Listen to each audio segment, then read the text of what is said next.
ఆంధ్ర తెలంగాణలో తక్కువ ఫీజులతో high quality results ఇస్తున్న ఏకైక సంస్థ తిరుమల్ ఐఏఎస్ ఇన్స్టిట్యూట్. నమస్తే, నేను విజయ్. ప్రస్తుతం బంగాళాఖాతంలో ఏర్పడినటువంటి వాయుగుండం ప్రభావంతో ఏపీ అదేవిధంగా ఉత్తర తమిళనాడు ఈ రెండు ప్రాంతాల్లో కూడా ముప్పు పొంచి ఉందనే చెప్పాలి. గడిచినటువంటి 3 రోజుల నుంచి కూడా ఈ ప్రాంతాల్లో చెన్నై, అదేవిధంగా పుదుచ్చేరి, తిరువళ్ళూరు, కాంచీపురం ఈ జిల్లాలతో పాటుగా ఏపీలో ఉన్నటువంటి నెల్లూరు, తిరుపతి, అదేవిధంగా రాయలసీమ జిల్లాల్లోని మరికొన్ని జిల్లాల్లో వర్షాలు అయితే ప్రస్తుతం కురుస్తున్నటువంటి పరిస్థితి. అసలు ఇప్పుడు వాయుగుండం ఎక్కడ తీరం దాటేటువంటి అవకాశం ఉంది, ఏ ఏ ప్రాంతాల్లో భారీ వర్షాలు కురిసేటువంటి అవకాశం ఉంది, ఎక్కడ ముప్పు పొంచి ఉంది అనేటువంటి విషయాన్ని మీకు డీటెయిల్గా వివరించే ప్రయత్నం చేస్తాను. ముందుగా మనం చూద్దాం. భారత వాతావరణ శాఖ ఇచ్చినటువంటి బులెటిన్ ప్రకారం చూస్తే, ఇప్పుడు శాటిలైట్ ఇమేజ్ ప్రకారం చూస్తే ప్రస్తుతం ఇక్కడ వాయుగుండం ఇక్కడ బంగాళాఖాతంలో కేంద్రీకృతమైంది. ఇది మనం చూసినట్లయితే ఇటు ఉత్తర తమిళనాడు అదేవిధంగా ఏపీకి అంటే రాయలసీమ అలాగే దక్షిణ కోస్తా జిల్లాలకు అలాగే చెన్నైకి దగ్గరగా ఉన్నటువంటి ప్రాంతాల మీద ఇది కేంద్రీకృతమైంది. ముఖ్యంగా ఇది చూసినట్లయితే అంటే మనం చూడాలి ఇప్పుడు ఈ ప్రాంతంలో అంటే ఇక్కడ కేంద్రీకృతమైనటువంటి ఈ వాయుగుండం ప్రభావంతో ఇది మనకి చూడొచ్చు. ఇది ఏపీ, ఈ ప్రాంతం అంతా కూడా ఏపీగా ఉంది. ఇది తెలంగాణ. ఇది వచ్చేసి మనం చూసినట్లయితే తమిళనాడు. ముఖ్యంగా దీని ప్రభావం చూసినట్లయితే ఈ ప్రాంతం అంతా ఉంది, మనకు చాలా క్లియర్గా మనకు కనిపిస్తుంది. ఈ ప్రాంతం అంతా ఉంది. ఇక్కడ మనకు వైట్ కలర్లో కనిపిస్తున్నటువంటి మేఘావృతమైనటువంటి ఈ ప్రాంతం అంతా కూడా భారీ వర్షాలు ఖచ్చితంగా కురిసేటువంటి అవకాశం ఉందనేది మనకి క్లియర్ కట్గా అక్కడ శాటిలైట్ ఇమేజ్ ద్వారా మనకి చాలా స్పష్టంగా కనిపిస్తుంది. ఇక్కడ చెన్నై నగరం ఉంటుంది. ఇక్కడ మనం చూసినట్లయితే చెన్నై నగరం ఈ ప్రాంతంలో ఉంటుంది. ఈ ప్రాంతంలో చెన్నై నగరం ఉంటుంది. ఇది నెల్లూరు, ఇది తిరుపతి, అలాగే కడప ఈ ప్రాంతం ఉంటుంది. అలాగే ప్రకాశం జిల్లా ఇక్కడ ఉంటుంది. సో గుంటూరు జిల్లా ఇక్కడ ఉంటుంది. అంటే ఆల్మోస్ట్ మనకి దగ్గరగా చూసినట్లయితే ఇక్కడ నుంచి దీని ప్రభావం ఇక్కడ కేంద్రీకృతమైనటువంటి వాయుగుండం ఇది దాదాపుగా ప్రస్తుతం గంటకు 12 కిలోమీటర్ల దూరంలో ఉంది. చెన్నైకి దాదాపు 300 చిల్లర కిలోమీటర్లో ఉంది. అలాగే పాండిచ్చేరికి 350 కిలోమీటర్ల దూరంలో ఉంది. అలాగే నెల్లూరుకి 400 చిల్లర కిలోమీటర్ల దూరంలో ఉంది. అంటే 400 పైచిలుకు కిలోమీటర్ల దూరంలో నెల్లూరుకు ఉంది. అదేవిధంగా చెన్నైకి 380 కిలోమీటర్ల దూరంలో ఉంది. పాండిచ్చేరికి కూడా దాదాపుగా అదే ఒక 20 కిలోమీటర్ల తేడాతో అదే దూరంలో ఉంది. ఇది ఎలా ప్రయాణిస్తుంది అంటే ఇప్పుడు ఇది ఇక్కడి నుంచి ఇక్కడ కేంద్రీకృతమైనటువంటి అల్పపీడనం ఆ తర్వాత ఇక్కడికి వచ్చి వాయుగుండంగా మారింది. ఇప్పుడు వాయుగుండం ప్రస్తుతం ఇక్కడ లొకేట్ అయింది.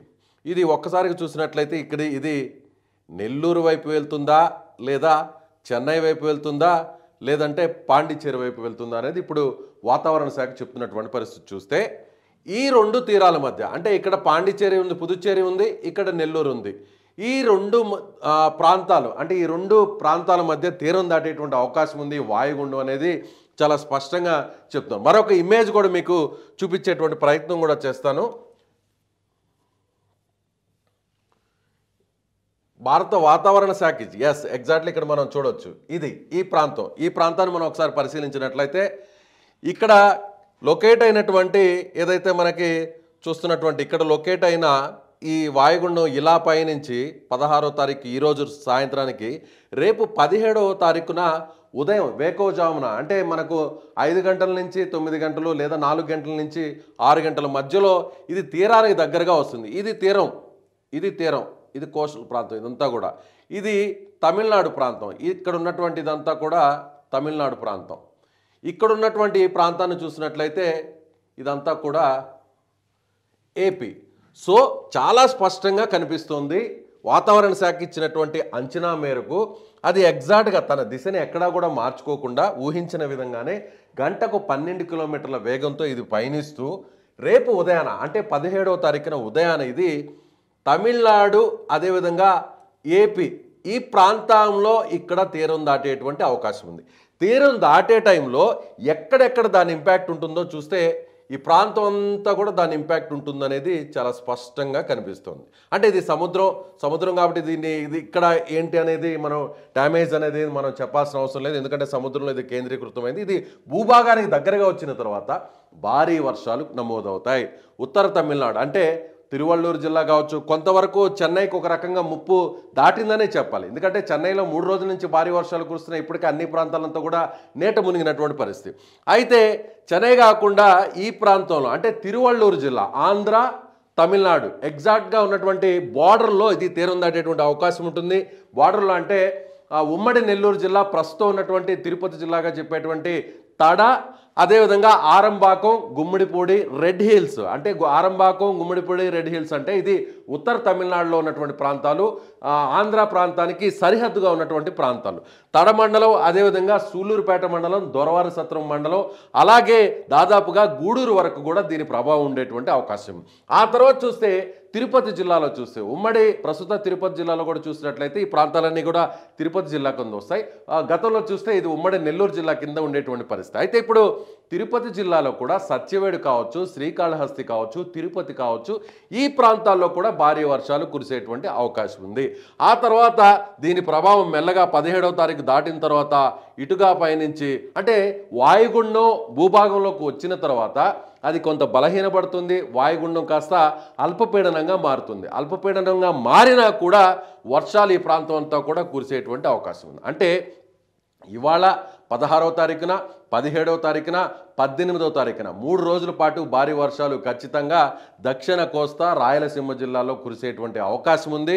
సో ఇప్పటికే చెన్నై నగరంలో భారీగా వర్షాలు కురిసాయి 3 రోజుల నుంచి. నెల్లూరులో కూడా 2 రోజుల నుంచి భారీ వర్షాలు నమోదవుతున్నాయి. ప్రస్తుతం కూడా వర్షాలు కురిసేటువంటి అవకాశం ఉంది. కాబట్టి మరొక విషయం అంటే ఇక్కడ వాయుగుండం తీరం దాటే టైంలో ఎంత వేగంతో గాలులు వీచేటువంటి అవకాశం ఉందో కూడా ఒకసారి మనం అంచనా వేసేటువంటి ప్రయత్నం చేద్దాం. భారత వాతావరణ శాఖ ఇచ్చినటువంటి డీటెయిల్స్ బట్టి చూస్తే మనకి ఇక్కడ బులెటిన్ కూడా రిలీజ్ చేసింది.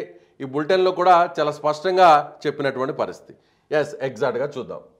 ఇది 16వ తారీఖున తీరానికి దగ్గరగా వచ్చేటువంటి టైంలో అంటే ఈరోజు దాదాపుగా maximum sustained surface wind speed అంటే ఇది ఎన్ని కిలోమీటర్ల వేగంతో గాలులు వీచేటువంటి అవకాశం ఉంది. 40 నుంచి 50 లేదా 50 నుంచి 60 కిలోమీటర్ల వేగంతో గాలులు వీచేటువంటి అవకాశం ఉంది. కాబట్టి ఇది ఎప్పుడైతే తీరానికి దగ్గరగా వస్తుందో, భూభాగానికి దగ్గరగా వస్తుందో, భూభాగంలోకి ఎంటర్ అవుతుందో వాయుగుండం, అక్కడ ఖచ్చితంగా గాలులు వీచేటువంటి అవకాశం ఉంది. భారీ గాలులు వీచే అవకాశం ఉంది. ఆ టైంలో అక్కడ ఉన్నటువంటి మహావృక్షాలు కావచ్చు, ఏదన్నా రేకుల ఇల్లు కావచ్చు, కొంచెం బలహీనంగా ఉన్నటువంటి ఇల్లు కావచ్చు, వాటికి ప్రమాదం పొంచి ఉంది. మరొక వైపు విద్యుత్ స్తంభాలు, అలాగే కమ్యూనికేషన్ వ్యవస్థకు సంబంధించినటువంటి టవర్స్ కూడా కొంత ఇంపాక్ట్ అయ్యేటువంటి అవకాశం ఉంది. కాబట్టి తీరానికి దగ్గరగా వచ్చే టైంలో 50 నుంచి 60 కిలోమీటర్లు, ఒక్కొక్కసారి 70 కిలోమీటర్లు కూడా గాలులు వీచేటువంటి అవకాశం ఉంది. ఆ తర్వాత 17వ తారీఖున అంటే సేమ్ ఎగ్జాక్ట్గా అలాగే ఉంది. అంటే రేపు తీరం దాటే టైంలో కూడా అలాంటి గాలులే వస్తాయి. తీరం దాటిన తర్వాత 17వ తారీఖున కూడా మధ్యాహ్నానికి ఇది డిప్రెషన్గానే ఉంటుంది. ఇక్కడ మనం చూడదు, వాయుగుండంగానే ఉంటుంది. ఆ తర్వాత ఇది కాస్త లో ప్రెషర్గా మారుతుంది, అంటే అల్పపీడనంగా మారేటువంటి అవకాశం ఉంది 17వ తారీఖు సాయంత్రం తర్వాత. సో మనం ఫైనల్గా చూసినట్లయితే ఈ ప్రాంతాల్లో ముఖ్యంగా మరొక ప్రైవేటు వెబ్సైట్ని కూడా మనం ఒకసారి పరిశీలించినట్లయితే ఇప్పుడు ఎగ్జాక్ట్గా ఎక్కడ లొకేట్ అయిందో కూడా మనకి చాలా స్పష్టంగా కనిపిస్తుంది. ఇదో చూడండి, మనకి ఇక్కడ ఒక రౌండ్ సర్కిల్ లాగా తిరుగుతున్నటువంటి మనం క్లోజ్గా చూస్తే అబ్జర్వ్ చేసినట్లయితే ప్రస్తుతం ఇప్పుడున్న సిచ్యువేషన్లో ఇక్కడ లొకేట్ అయింది. దీని ప్రభావం అంతా కూడా ఇక్కడి నుంచి ప్రస్తుతం మనం ఈ ప్రాంతం చూస్తున్నాం కదా, నెల్లూరులో ప్రస్తుతం భారీ వర్షాలు నమోదవుతున్నాయి.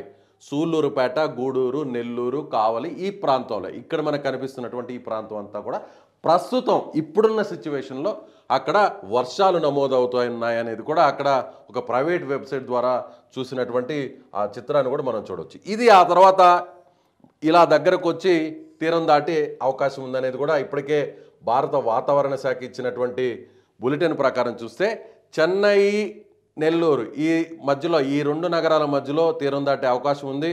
లేదంటే పూర్తిగా కొంత వైడ్గా చూస్తే కానీ పుదుచ్చేరి, నెల్లూరు మధ్య ఇది తీరం దాటేటువంటి అవకాశం ఉంది అని చెప్పేది భారత వాతావరణ శాఖ చెప్తుంది. సో అందరూ కూడా అలర్ట్గా ఉండాలి. ముఖ్యంగా చూసినట్లయితే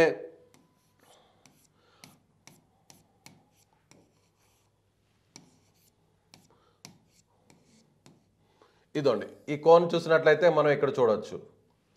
అంటే ఇది చూస్తే ఖచ్చితంగా దీని ఇంపాక్ట్ ఉంటుంది. మనం ఈ ఇమేజ్ చూసినట్లయితే ఖచ్చితంగా ఈ ప్రాంతాల్లో దీని ప్రభావం ఉంటుంది. అదేవిధంగా వర్షాలు ఎక్కడ కురుస్తాయి అంటే భారీ వర్షాలు, అతి భారీ వర్షాలు కాకపోయినా వర్షాలు ఎక్కడ కురిసేటువంటి అవకాశం ఉంది దీని ప్రభావంతో చూస్తే ఇక్కడ ఈ ప్రాంతం అంతా అంటే మనకి పుదుచ్చేరి దగ్గర ఆల్మోస్ట్ మనం ఇటువైపు చూస్తే రామేశ్వరానికి దగ్గరగా ఉన్నటువంటి ప్రాంతం ఇక్కడి నుంచి దాదాపుగా కృష్ణా జిల్లా గుంటూరు వరకు కూడా భారీ వర్షాలు కురిసే అవకాశం ఉంది. రాయలసీమలోని తిరుపతి, చిత్తూరు, కడప, కర్నూలు కొంత అవకాశం తక్కువ ఉంటుంది. అన్నమయ్య జిల్లా ఈ ప్రాంతాల్లో, దక్షిణ కోస్తా జిల్లాలో నెల్లూరు, ప్రకాశం, గుంటూరు ఈ 3 జిల్లాల్లో కూడా ఖచ్చితంగా వర్షాలు అయితే మాత్రం రాబోయేటువంటి 2 రోజులు కురిసేటువంటి అవకాశం ఉంది. సో అందరూ కూడా అలర్ట్గా ఉండాలి అనేది ప్రస్తుతం అధికారులు చెప్తున్నారు. ఇప్పటికే హోంమంత్రి కావచ్చు, ముఖ్యమంత్రి చంద్రబాబు నాయుడు గారు, అదేవిధంగా ఏదైతే డిజాస్టర్ మేనేజ్మెంట్కి సంబంధించినటువంటి ఆ టీమ్స్ను కూడా అలర్ట్ చేయడం జరిగింది. ఏపీలో ఇప్పటికే ఎన్డీఆర్ఎఫ్ టీమ్స్ కూడా అటు నెల్లూరు జిల్లాకు చేరుకోవడం జరిగింది, అలాగే తిరుపతి జిల్లాకు కూడా చేరుకున్నటువంటి పరిస్థితి. ఇప్పటికే తిరుపతిలో కూడా భారీ వర్షాలు నమోదవుతున్నాయి. తిరుపతి నుంచి తిరుమలకు వెళ్ళేటువంటి ఏదైతే రోడ్డు మార్గం ఉందో అక్కడ కొండ చర్యలు పడేటువంటి అవకాశం ఉన్నటువంటి నేపథ్యంలో టీటీడీ అధికారులు కూడా అప్రమత్తమయ్యారు. అలాగే డిజాస్టర్ మేనేజ్మెంట్ టీమ్స్ కూడా అలర్ట్ అయ్యాయి. అక్కడికి కూడా ఎన్డీఆర్ఎఫ్ టీమ్స్ చేరుకున్నాయి. సో రాబోయేటువంటి ఈ 40 గంటలు అంటే ఇవాళ ఉదయం మధ్యాహ్నం నుంచి రేపు మధ్యాహ్నం వరకు, సాయంత్రం వరకు కూడా ఈ 30 నుంచి 40 గంటలు కూడా చాలా అప్రమత్తంగా ఉండాలి. ఈ ప్రాంతాలు నేను ఇప్పుడు చెప్పినటువంటి ఈ జిల్లాలంతా కూడా ముఖ్యంగా నెల్లూరు, తిరుపతి, అదేవిధంగా చెన్నై, తమిళనాడుకు ఆనుకుని ఉన్నటువంటి ప్రాంతాలు, ఏపీలో ఉన్నటువంటి అన్ని మండలాలు కూడా అలర్ట్గా ఉండాలి. అదేవిధంగా తమిళనాడులో కూడా ఇప్పటికే చెన్నై కూడా పూర్తిగా నీటితో నిండిపోయింది. గడిచినటువంటి 3 రోజుల నుంచి కూడా భారీ వర్షాలు కురుస్తున్నాయి. లోతట్టు ప్రాంతాలన్నీ కూడా దాదాపుగా మునిగిపోయేటువంటి పరిస్థితి అక్కడ ఉంది. సో ఎటు చూసినా కూడా ఖచ్చితంగా వాయుగుండం ప్రభావం అయితే మాత్రం దక్షిణ కోస్తా జిల్లాల మీద ఉంది, రాయలసీమ జిల్లాల మీద ఉంది. ఇప్పటికే విజయవాడలో వచ్చినటువంటి అంటే గతంలో ఒక నెల రోజుల కిందట, 25 రోజుల కిందట వచ్చినటువంటి ఇదే వాయుగుండం ప్రభావంతోనే ఏపీలో ఉన్నటువంటి విజయవాడలో భారీ వర్షాలు, కుంభవృష్టితో వర్షం కురిసినటువంటి పరిస్థితి మనకు తెలిసిందే. అక్కడ దాదాపుగా 1000 ఇళ్ళు నీట మునిగిపోయినటువంటి పరిస్థితి. బుడమేరు ప్రభావంతో ఒక్కసారిగా విజయవాడ నగరం అంతా కూడా పూర్తిగా మునిగిపోయినటువంటి పరిస్థితి. సో అలాంటి ప్రమాదం జరగకుండా, అలాంటి ముప్పు వాటిల్లకుండా ప్రభుత్వం అప్రమత్తమైంది. ప్రాణ నష్టం అయితే జరగకుండా కూడా పూర్తిగా అధికారులందరూ కూడా అలర్ట్ అయ్యారు. ప్రత్యేకంగా కొంతమంది ఆఫీసర్స్ని కూడా ఆయా మండలాలకు అపాయింట్ చేయడం జరిగింది. అదేవిధంగా ఎమర్జెన్సీగా అక్కడ చేరుకునేటువంటి రెస్క్యూ టీమ్స్ కూడా అలర్ట్ చేయడం జరిగింది.